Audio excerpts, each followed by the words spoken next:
पल्लवी पटेल ने बीजेपी सरकार पर तीखा हमला बोलते हुए उच्च शिक्षण संस्थानों में जातिगत भेदभाव रोकने के लिए इक्विटी बिल यूजीसी का पुरजोर समर्थन किया और इसे लागू न करने को सरकार की सोची समझी साजिश करार दिया, जिसके विरोध में उनकी पार्टी अब प्रदेश के 9 मंडलों में व्यापक आंदोलन छेड़ने जा रही है। हाल ही में यूपीएससी भर्ती परीक्षा में आए विवादित प्रश्न में पंडित पर उन्होंने कड़ा रुख अपनाते हुए कहा कि सरकार को ऐसी घटनाओं पर तुरंत कठोर कार्रवाई करनी चाहिए ताकि किसी की भावनाएं आहत न हो। इसके साथ ही उन्होंने प्रदेश में जारी एलपीजी संकट और ऑनलाइन बुकिंग की विफलताओं के लिए केंद्र सरकार प्रबंधन को जिम्मेदार ठहराया और स्पष्ट किया कि 2027 के विधानसभा चुनाव के लिए गठबंधन और चुनावी रणनीति पर अंतिम निर्णय राष्ट्रीय नेतृत्व ही लेगा।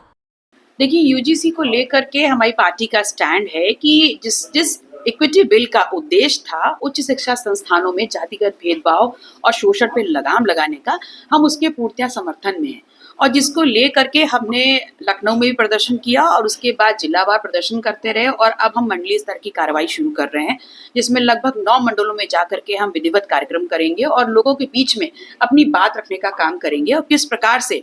जो समानता को बढ़ावा देने वाला इक्विटी बिल था उसको कैसे भारतीय जनता पार्टी की सरकार ने जो सुप्रीम कोर्ट रहा है उसके झंझावात में फंसाने का काम किया, उससे प्रदर्शित होता है कि आप कहते कुछ और हैं, करना कुछ और चाहते हैं। आपने इस देश की सड़कों पे तनाव फैलाया और जबकि ये बहुत ही आसानी से लागू करके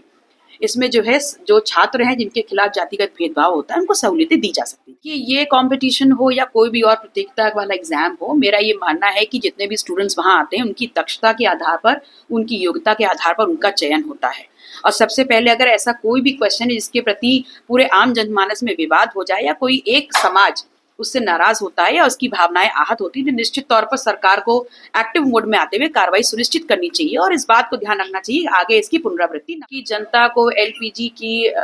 जो बढ़ती हुई एक मांग है और उसमें जो लोगों को परेशानी हो रही है, उससे जो भी परेशानियां हो रही हैं, निश्चित तौर पर केंद्र सरकार इसके लिए दोषी है और उनको आगे आकर के अपनी गलती को मानना चाहिए कि इस विकट स्थिति में जहां पर वर्ल्ड वॉर चल रहा है वहां पर उनको पहले से इन सभी रिसोर्सेस को, ताकि आम जनमानस के लिए सहूलियतें रहती, इसका व्यवस्था करनी चाहिए। राजनीतिक संगठन है, निश्चित रूप से हम लोग चुनाव में तो जरूर उतरेंगे,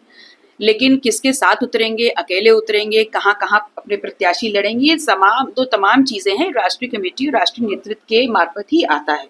और चूंकि ये सवाल आपने कार्यकर्ता से पूछा है तो हम कार्यकर्ता होने के नाते सिर्फ इतना कह सकते हैं कि जो भी हमारी राष्ट्रीय नेतृत्व का डिसीजन होगा, जिस तरफ उनकी उंगली उठेगी उस तरफ हम सब चल पड़ेंगे।